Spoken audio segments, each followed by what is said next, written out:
Galope heroico. La caballería española frente a Napoleón.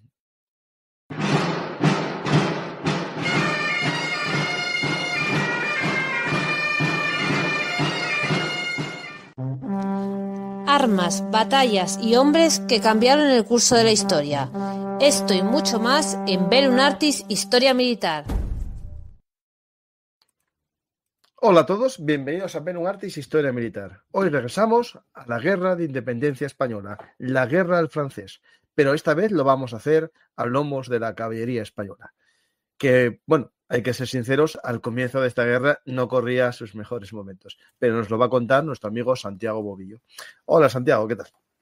Buenas noches, Francisco. Pues muy bien y encantado de compartir otra velada histórica contigo y con tu estupendo blog y con tus estupendísimos seguidores. Que da Pues gusto. Santiago, justo hace un año, bueno, un poco más adelante, nos vimos en persona, que me pasaste a exprofeso a verme en la caseta de la Feria del Libro, y justo este año vuelvo. Lo digo por si acaso alguien no me fue el año pasado a firmar un libro. Puede ir este 7 de junio a la caseta Tercios Viejos, de 5 a 7 de la tarde. Estaré allí firmando, espero, al menos un libro que vaya alguien a comprar. Pues Santiago, muchas gracias por volver a Velum Artis y esta vez vamos a hablar de grandes cargas de la caballería española. Tu libro, y también tienes otro dedicado al ejército español en el siglo XVIII, ¿no? Que sería también un poco el final de tu libro ¿no? El comienzo. El final de tu libro sería el comienzo de este programa. De alguna manera, esta conferencia va a estar enlazada con los 3 libros que he escrito hasta el momento. El de la caballería española, porque, bueno, se recoge un capítulo muy concreto, que es el de la batalla de Talavera, que le daremos un tiento. El del siglo XVIII, porque, justo lo que tú has dicho, justo empieza el 19 con batalla seria, que es la de Bailén, que es el canto del cisne del ejército borbónico, también lo veremos. Y con el libro de los comandos españoles hablo naturalmente de la guerrilla durante toda esta contienda, concretamente de Julián Sánchez el Charro, que por supuesto también lo veremos. Y va a caballo, porque la guerrilla también es elemento móvil, ¿no? Esa movilidad que da la caballería. Que después muchas unidades de guerrilleros se convirtieron en unidades de caballería regular, que eso sería otro momento, al igual que las de otras se convirtieron en infantería de línea, ¿no?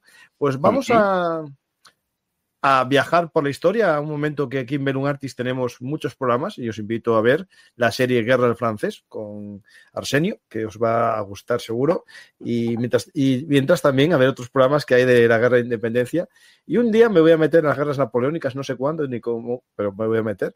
Y Santiago, vamos a empezar, ¿no? A hablar de la caballería justo antes de la guerra, ¿no? Yo creo que es lo que tenemos que hablar, ¿no? Muy bien, damos un salto bastante grande y nos vamos justo al principio del reinado de Felipe V, el primero de los Borbones españoles. Muy bien. Dame esa diagonal, a la diagonal. Sí, perdona, que siempre me pasa igual, macho. Queda más guapo. Sí, ahí estamos. Ahí. Vale. Ahí.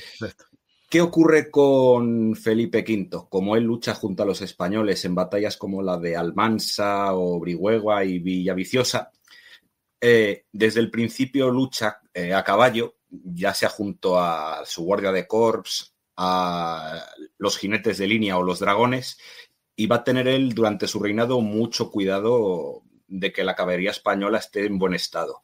Y así, además de las batallas de la Guerra de Sucesión Española, va a dar muy buenas contiendas como pueden ser la de la Guerra de la Cuádruple Alianza, los socorros de las guarniciones de Orán o de Ceuta, por supuesto también de la Guerra de Sucesión Polaca y la Guerra de Sucesión Austriaca. Pero ¿qué ocurre? Felipe V muere en 1746 y sus 2 sucesores más inmediatos, como son Carlos III y Fernando VI antes que él, empiezan a descuidar la caballería. ¿Por qué motivo?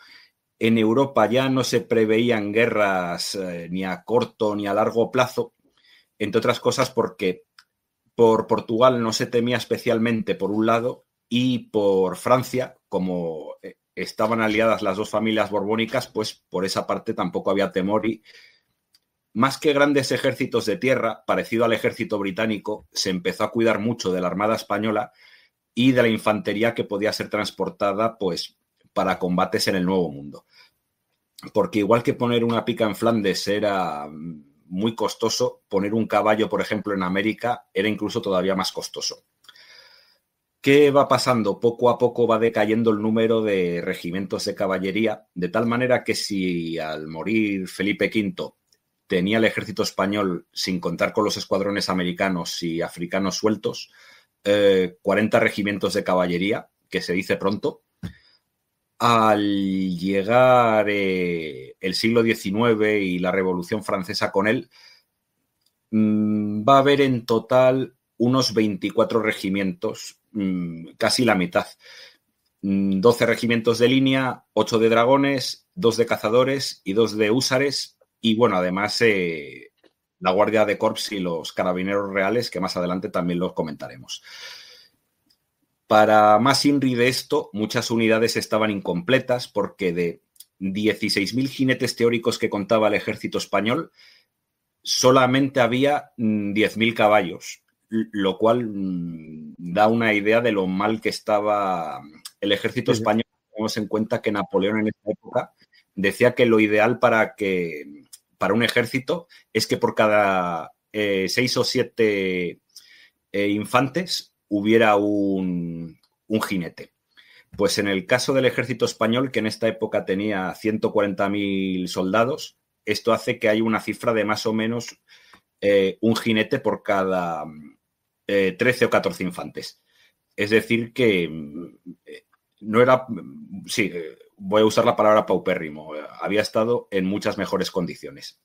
Claro, y además había un problema que tenía España, que no solamente era, digamos, pocos caballos en el ejército, sino la dificultad de conseguirlos. Es decir, lo que se llama las yeguadas y el sistema, digamos, de reposición de caballería, de remonta, si iba a decir yo esa palabra, pero mira, dudaba que fuese remonta el término, pero lo iba a decir, pero dije, no, me callo, y de hecho lo acabo de buscar si era remonta y no lo encontraba yo, no funcionaba. ¿Te está gustando este episodio? Hazte fan en iVoox para acceder a este y al resto de sus episodios extra desde otras aplicaciones de escucha.